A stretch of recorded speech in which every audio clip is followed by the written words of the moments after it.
you just logged on to MVRemix, baby. Keep it locked. Chill. www.MVRemix.com. What's going on, buddy? So let's see, let's get right into this. What's your first memory of hip hop? First memory of hip hop. Easy. And which track would that be? Easy. Motherfucking, I don't know which one it was. The first, whatever first thing he had it. Easy had a big impact on me. He was like the first dude. I really just was like, damn, I love that nigga music. You know, the first tape I really just had. And, I listened. Nice. Did you get much into NWA as a result? Yeah, I followed that whole little shit. You know what I'm saying? But he first dude I heard, you know what I'm saying, and I liked his music or whatever. And I followed him to this day. Yeah, through NWA to Snoop to Dre, you know, all that shit. Everything Dre do, I fuck with. Cool. What's the status with regards to the Dre track on your album? I heard that there was meant to be that happening. Did that happen or? Nah, I never made that happen, man. You know, it's like he had so much shit going on, and you know, we was trying to hook it up, but it just didn't work. We could never really just get together and connect. But that's what I definitely want to do. You know, in this music game, that's my goal. I want to do a record with Dre, and I want to do a record with 50. Yeah. Now, what are your thoughts on what's been going on with 50 in the game? Do you think 50's handling it like a boss, or do you reckon that he's handling it poorly? I don't really know the whole details on this shit going on. You know, I'm just not hearing about this like this morning.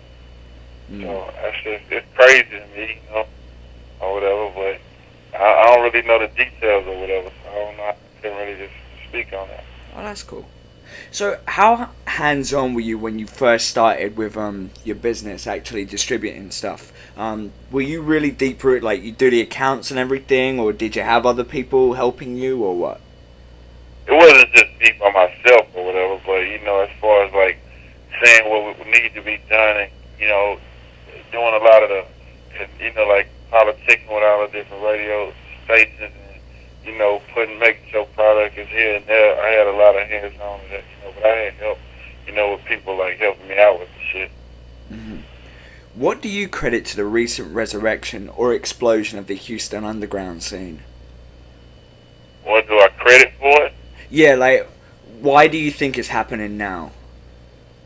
I think that Houston hasn't been heard or whatever, you know. We've been, you know, cats like myself, Mike Jones or whatever, and, you know, like Lil Flip, you know, we had a little nice little buzz going, and it's that people just opening their eyes to us right now, you know, because we had a few records out there that was doing something. Cool. That's what it is. It's our time to get our look, you know, for everybody to check us out. And they accept us pretty good, you know, with the steel tip and shit, and, you know, like a boss, all that, so we good. Yeah, definitely. Now, already Platinum seems to have changed a lot since the bootleg that came out last year. Can you tell me a bit about what has changed, new additions and such? It's a whole new record. You know, it's like only records really on there is the ones that have been out, like a Boss, 3 King. I ain't heard of that, and Incredible Feeling and shit like that. But as far as like the rest of the record, it's totally different. Cause the bootleg copy was just the first songs we did, like the first 2 weeks me and Pharrell got together, and some records that I had before I signed. You know what I'm saying? If you listen to it, it's like really not up to date. It was like some of the records I was talking about when I didn't have a deal. I was rapping about how it was when I didn't have a deal. So, you know, I really wasn't the record. It was just like some records I just had. I recorded. Yeah. Will ESG be on the album? Nah, ESG ain't on the album. Like recently, while this shit been going on, like, you know, ESG been on some hate. He put a mixtape out, kind of did, you know, shit, you know what I'm saying? Like, saying I left him and all that shit there, so I ain't fucking with him. Now, what are your thoughts on the beef brewing between Paul Wall and Chamillionaire? Paul Wall and Chamillionaire? Yeah. Shit, like, I don't really know the whole, you know, what exactly, like, why they beef, but, you know, they was together they was successful together, you know what I'm saying? So it's fucked up to kind of see them not together and, you know, break them apart, but I wish them both good luck, you know what I'm saying? Definitely. Now, kind of getting back to the album, do you feel that the delay will help or hinder the album's success? I think the label helped, you know what I'm saying? Like, the whole thing about it is me. Like, I'm not in no mad hurry to drop the record or whatever. With the bootleg coming out, I think that helped. Because a lot of motherfuckers heard of Slump Thug and, kind of, heard of even cats used to be doing the same. But when they actually heard the record, they was happy and, impressed with it or whatever. So I've been getting a lot of good responses, me personally, on the record. So I don't think it really just killed me. Plus, it wasn't a real record, so it was like, it was kind of a promotional thing. With the label, it's just me.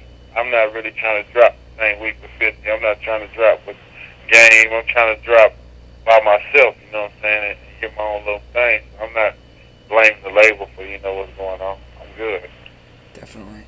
Now, if you had to compare the album to a designer label or car, which would you choose and why? I would compare it to the Phantom Rose, because that's what it's on. Real boss shit. Nice. Now, your lead single is Like a Boss. So what does it actually take to be a boss? What are the characteristics? You gotta do whatever you want to do, when you want to do it, how you want to do it. That's what make a boss. A dude who call the shots, you know what I'm saying? You don't listen, you don't take orders, you give them. You know what I'm saying? Yeah. What's the status with Boys in Blue? Boys in Blue, like we did that record, that shit, like, being that it's independent, it takes a long time for shit to, cross over to different markets, but we've been selling them shit. They started to take off in a lot of markets because motherfuckers finally, hearing about it and understanding what it is or whatever, and, with no promotion, like, we don't really promote that record because it's so old to us. We really trying to go to the next level with it. We're going to drop another one after Killer Callion come out, you know what I'm saying? Mm-hmm. What about the Screwed and Chopped version of your album? What's the status with that? That's my shit. It's like, I'm going to put that out after the album. It ain't be included with this album because like my deal, I told them that I had to get that, you know what I'm saying? That's my money right there. So we're going to do it like that. So I'm going to drop that after. And I'll have a DVD included with my album instead. Nice. What sort of things are on the DVD? It's just me, man. Personally, like, I'm on some of the songs, I'm basically introducing myself to the world, let motherfuckers know who I am and how I came up and what I was doing before the deal. And the DVD is just the visual of it, motherfuckers seeing how I was living, motherfuckers seeing me do shows and my everyday life and shit like that, you know what I'm saying? And cool. Letting them know that I was successful before the deal. I already planned it. That's what it is. Mm-hmm. Are you working on anything aside from the album, like guest appearances and that sort of thing? Not too many, you know what I'm saying? Like, this shit got busy as shit. But I fuck with a few cats, whatever, but not nothing really heavy. Like, I ain't really doing a lot of shit outside of the album. Okay, cool. Do you have any last words to your fans or potential fans that are going to be reading or hearing this? The album already platinum is coming out this May, you know what I'm saying? We're shooting videos for Incredible Feeling right now, and, it's just not the bootleg. It's a totally new record, and you're going to be happy with it. Promise you.